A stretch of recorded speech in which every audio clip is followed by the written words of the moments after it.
Okay, hi Lindy, how are you? I'm very well, thank you, Simon. Great. So I've explained this before on our Facebook group, but I'll just give you the time to introduce yourself and who you are and what you do. Hi, I'm Lindy. I'm a physiotherapist. I've been the physio at Goodwood for the last 15 to 20 years, so quite a long time. During that time, I've seen loads of changes at Goodwood, which have been really good and been great to be part of. Really missing not being there at the moment. I've got a main clinic which is over in Bosham, where we have 5 treatment rooms and Pilates studios and sports masseurs and a sort of team of healthcare professionals. And we've had a room at Goodwood, as I say, for the last sort of 15, 20 years. Teach it so we can treat sort of members as well as the staff of the Goodwood estate and guests who come to the events or come and stay in the hotel. Great. And this leads on nicely. How's your lockdown life been personally and for the clinic? Personally, it's actually been, you're not supposed to say it's been really nice, but actually we've had a really nice year. You're allowed to say that. During the first lockdown, the government said we could, as physios, healthcare professionals, we could stay working, but our professional body were, as a lot of people were just like, whoa, no, we need to close everybody down. So in the first lockdown, I was only working half days, but then I was coming home at lunchtime, having a nice lunch, spending the afternoon in the garden, taking the dog for a walk. I've got three sons that are now 21, 19 and 17. At the start of lockdown, 2 of them were traveling. So Chris was in Argentina. He got stuck in Argentina with his friend, which was a bit scary. They kind of got locked in a backpackers. So we managed to get them home by Easter. And they did the rest of lockdown with us, which was lovely. Right. Then my middle one was in Vietnam, but managed to sneak into Australia on the last day that Australia was open with 2 of his school friends. So at the age of 18, they bought a big van and camping equipment and they just took off into the outback. So they were lockdown. So he didn't come back till July, and Dan didn't do his GCSEs last year. So he was at home the whole time, and actually we bought a pizza oven and had a great time. So personally, it was actually really lovely. Work-wise, it was very much of a struggle. March, April time, and going through into May, we were only allowed to treat post-op patients or patients in really acute pain to keep people out of hospital. Right. So even though we've got all the PPE there, we've got one-way systems, we were sanitizing everything as everybody else was. I was seeing maximum of 10 patients a week, so all my staff were furloughed. I was just going in for the, as I say, for the mornings. And it kept a routine, which I think was a really good thing. Lots and lots of telephone advice to people, and started doing virtual physiotherapy, which was oh wow, I bet that was, yeah. I heard a lot of phone, and that's got to be difficult, isn't it? Phone and virtual, it's got to be quite tough, because you're physically wanting to manipulate and move and adjust. So that's quite difficult online, I can imagine. Yeah, absolutely. Well, the first few virtual ones, compared to just talking to somebody on the phone, you can actually see people, you can see how they're moving. You can get them to do different stretches and different things. So I think assessment you can do, and you can certainly, most of the time you can make a pretty accurate diagnosis and you can give people advice and exercises, but you so want to get physios, we use our hands, this is what we do. And you just so want to get your hands on them. So, also, the first time asking somebody to get undressed on camera felt a little bit weird,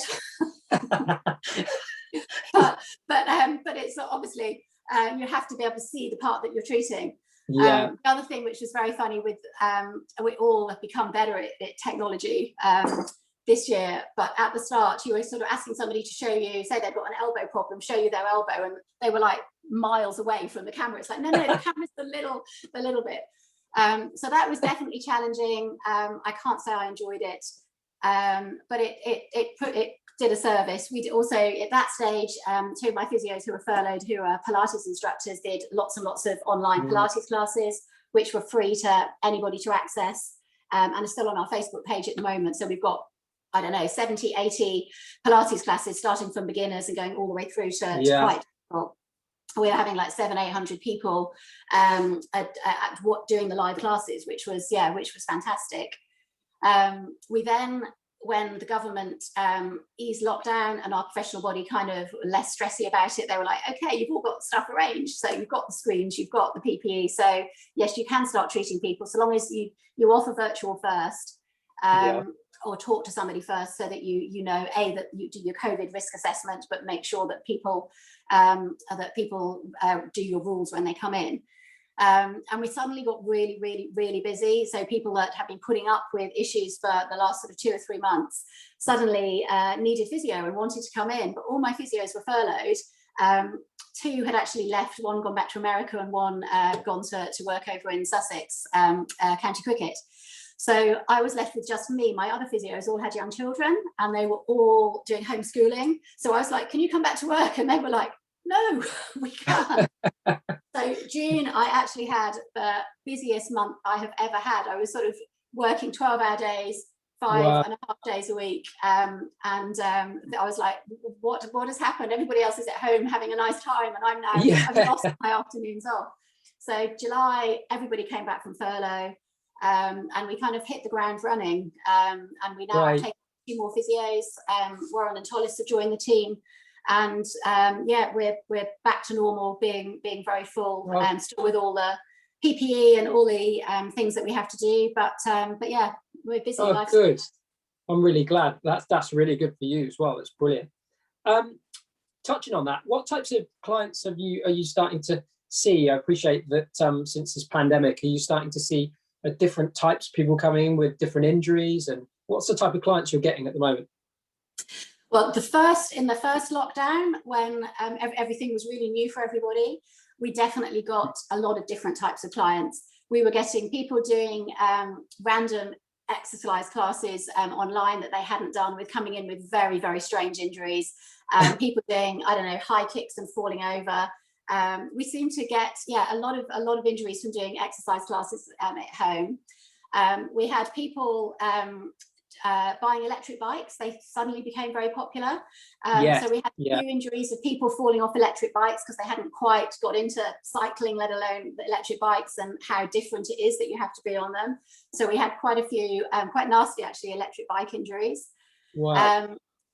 Not the funniest injury, but I did laugh, was somebody who, when all the, I'm allowed to say this, when all the toilets were closed, all the public toilets were closed, somebody had gone on her daily walk, had to squat behind a bush to do a wee, and really injured her knee standing up again.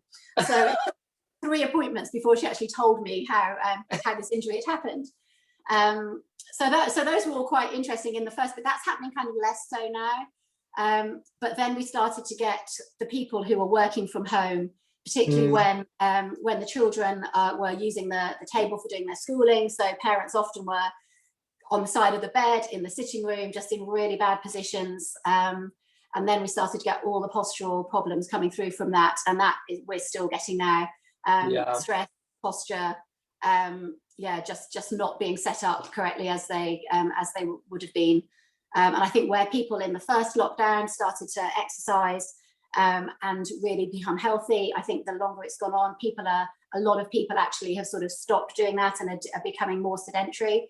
So I think that's definitely causing a lot more issues. So yeah, we're busy. I think because of lockdown and the changing in people's lives, but also because the NHS is going to take a long time to recover. And still, people don't want to go to hospitals. It's still not a good place to go to. So we are definitely picking up a lot of work from that.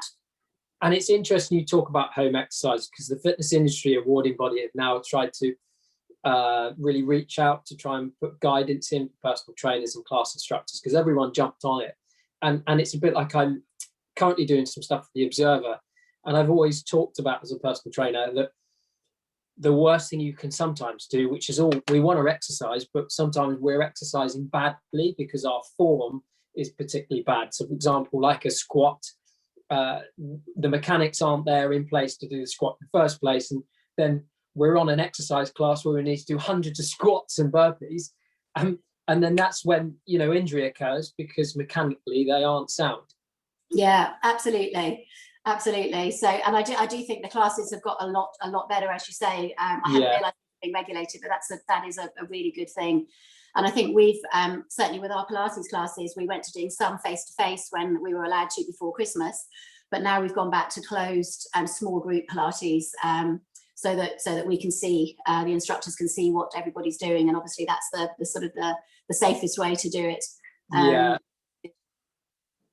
And I've always said, actually, that's why I try and encourage, when I've done training before, is doing like a 7 movement screen, to see that you can rotate, squat, bend, lateral side movements, just to check people's positioning before you give them exercises. Because, especially if we're sat down, as you can tell me better, but we're loading everything on, we hip flexors, glutes, switching off, or bottoms. And then we come to go, right, let's go do some exercise, which I get clients to do. And we have to do some sort of functional warm up before I get them into dynamic movements, because otherwise, they will pull and cause injuries. Yes, absolutely. And for some reason, people like I physio, so I can't work from home. I have to be at work when I'm working. But if I'm doing paperwork and doing that from home, sort of catching up on things, I can't sit for very long, and I think, oh, I'll just go and put the washing on, and I'll just go and do that, and I'll just go and do that. But most people who actually work properly from home seem to end up working actually a lot harder than they do when they're in the office, and sitting for hours and hours on end without getting up, without walking around, without doing anything, forgetting to make a cup of coffee, forgetting to go and fill up their glass of water. And so that particularly, actually, as you say, the hip flexors, the psoas muscle just really, really gets tight. And when psoas gets tight, it just upsets how the whole body works. So anybody that knows me knows that I'm obsessed with the sacroiliac joint, and a lot of the time the sacroiliac joint gets tight is because of psoas, the deep hip flexor tightening up, and that will rotate and lock the pelvis, which will cause problems with the upper body and the lower body. So we're definitely seeing a lot more of that. And actually, that's quite a good analysis to come see you, because actually, funny enough, you've seen me for that same purpose. I was very quad dominant because I was cycling so much, and there was things that were quite tight through my hips and glutes. And actually, having seen you and you've treated me, you become more aware, and especially with my studying now in certain areas, that now I'm more aware of certain injuries that might come up.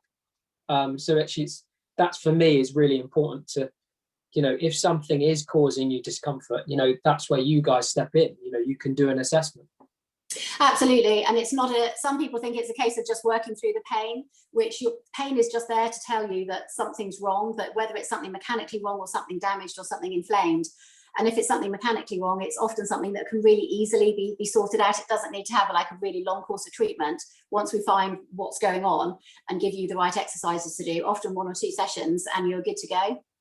And a bit of a joke, it's quite funny when I see you when I'm driving and I see people running, and I've got my other half next to me, is that, it might be a lady running. She's saying, are you looking at that woman? I'm looking at her run posture, because her legs are all over the place. And I'm thinking, oh, nightmare. I can see a nightmare happening. And I think that's my other thing with people come see me and say, I'm going to enter, the virtual marathon that's just happened, or the new 10K. And I always say to people, figure out, are you walking correctly first? Then start to build in running, because running is one of those things that people just pound pavements and they just don't think about the mechanics. No, absolutely. And you can have something, just a really small little thing wrong with your running style, or a muscle that's not working correctly, or something that's pulling something out of sync. And because you're doing that same movement over and over and over again, it's going to cause injuries. And and the thing about runners is most runners love running, and they don't do a lot of other sports, whereas most other sports you're doing lots of different things. Whereas running, you do that same movement over and over and over again. And anything that stops runners running, they get very grumpy very quickly. Yeah, I've seen that. So actually, it'd be good, digressing, but that's quite a good thing for someone to come see you, even if they just need to come and do a posture analysis to come see you. A little movement screening to find out, am I moving correctly, because I'm looking to do this. We've talked in the past about then cross-referencing to personal trainers to say, actually, well, you've done your assessment. This is what I've come out with, is what I've identified. This is what I think you should be doing to work on to improve. 100%. And I think working with personal trainers is really important. We take people so far, and then it's over to you to carry on, and that you're doing a safe training with them, because we've sussed out that there's no mechanical problems going on. And plus how many clients you give homework to, and then you say, did you do those exercises? Oh, no, I didn't. Yeah, absolutely. Far too many. And what I say to people is, if you don't want to do your exercises, that's fine. You'll just need more physio. So it's going to cost you more. So if I was you, I would do your exercises. That's it. That's it. So coming back to that first thing you've identified, a lot of people sat at office and working from home. Is there things that you could give people advice? Maybe a desk setup or things that they could to do to prevent it. Yeah, absolutely. I mean, obviously sitting with a laptop on your knee is like really, really bad. So you're sort of hunched over, you end up shortening through here, bad posture throughout everything. And everybody knows that, but so many people do it. But even if you're sitting at a proper desk, that you've got your screen the right height, you've got a seat that's supporting your back, or you're sitting on a gym ball or something, which is what a lot of people do because it keeps you sitting in a better position. It's okay until you get off it and it like rolls over to the other side of the room. But posture is definitely important. Getting your eyes tested regularly, again, is really important. The number of people that use computers a lot and end up sort of having to change their posture. Bifocal lenses, physios hate bifocal lenses because you have to be able to see whatever you're looking at, you have to have your head in a certain position. So if people do wear bifocals and they're spending a lot of time at the computer, I always say just go and get a pair of computer glasses that has got the same all the way down so that you can get in your position and then you can see the part of the screen that you want to, other than having to adjust through here. But a lot of people do end up getting stress through their shoulders, particularly on the mouse hand. So just regularly, just stopping. I'm big into balloons, so just really stretching as though you imagine you've got a balloon coming up from the back of your head. So just getting into that good stretch posture, make sure your screen is at the right height. Yeah. And then doing an exercise called thigh slide. So you're just looking at the screen, having your hands on your thighs, take one hand towards your knee and the other back towards your hip. So you're just twisting. Golfers are good at this because they're good at keeping their head still whilst they twist with their shoulders. Everybody else seems to do it. It's like, no, keep your head still. But just doing that little and often, circling your shoulders will just really help to loosen up through here. The worst position that you can get into is kind of like this, which is how so many people are because your muscles have switched off. But getting that balloon in place, activating those core muscles makes a massive difference. But even if you're sitting in the most perfect position, our bodies are not made to sit for hours on end. So ideally, if you're thinking, if you're talking on the phone, just stand up, do some stretches, just loosen up a little bit, twist around, any movements. If you're using the mouse all the time and your hands sort of just in this sort of position, it's going to give you a tennis elbow if you're not careful. So just stretch, our joints like going through the full range of movement. They don't like being just held in that mid-range all the time. So that's really helpful, actually. And I think the rise of fitness equipment for people's homes and the resistant bands and people opening their chest and working to strengthen to get their shoulder in position is another focus. I think Amazon's been I wish I had some investment in Amazon. Absolutely. Amazon and Netflix. Yeah, so that's really helpful, actually. And I think again, I think people, businesses especially, there's a lot of my clients speaking to that actually this new age of being online, I think people are actually going to stay on it because it's saving money for businesses to keep people working from home, and technology saves them driving to somewhere, paying for their lunch. Absolutely. How much is having a Costa coffee every day? It's like, it adds up, doesn't it? So yeah. No. And the convenience of having to stop a meeting rather than digressing and procrastinating, it's the way forward. Okay, so working from home guidance, that's really helpful, I think, for people, because I think that's going to be a lot of people's issues, I think. Going through, so for your practice and kind of relating it to Goodwood, if someone was to come see you, what's the process of that and how does that work based on now and probably moving forwards? So to actually make an appointment, people can either go online to our website, which is physio.co.uk, and you can book an appointment online. Obviously, at the moment, we're not open at Goodwood. Can't wait to get back. So that will be online, hopefully 12th of April, that's coming back. So we'll be back in our room up at the Water Beach then. Until Goodwood's open, we're just open at our clinics, the main clinic in Bosham, We also work at Petworth in Southdown's Chiropractic Clinic on a Tuesday afternoon, and we've recently opened up down at the Witterings Medical Centre. So all the practices sort of run as one. Our sort of base is Bosham. So our team there, my reception team, can book in people. I've got 5 physios now working with me, who are all very senior physios, who are all been qualified a long time. We all have slightly different specialities, but we all treat everything. We've all been in private practice a long time. So once Goodwood opens up again, then I think one of my, Denise, who's my main clinical masseur, who does sports massage as well, is going to be doing some sessions up at Goodwood. And 1 or 2 of the other physios are going to come on up as well, so that we'll have somebody there most days. That's really good. And I think, to close up with, what I particularly like about yourself and your practice is the fact that, you know, it isn't, you can be the same with personal trainers, the viewpoint, but I think the view and personality of way how you treat people is the long term and helping people develop, which I think is really important, rather than treating the area of pain. Absolutely. One of our clinic slogans is treating the cause, not just masking the symptoms. And so many people do just go, oh, my elbow hurts, and you just look at that, whereas actually often elbow pain can be coming because of something going on up at the top here. So we look at the whole body, we assess the whole body. We do, hopefully people will walk out after their first session better than they came in. But we're looking for long-term goals to get back to doing whatever they want to do. And not having people reliant on having regular physio. We want to give you the know-how to be able to sort things out yourself. We do have some people that just come in for a one-off every now and again who've had a problem before, particularly with the sacroiliac joint. They're like, it's locked on the left again, I can tell, and they come in one session and they know the exercise, they know what to do. So we do get a lot of people with that, but we try to give as much of our knowledge to you as possible, so that the more you know about your body, the more you can look after it. Yeah, great.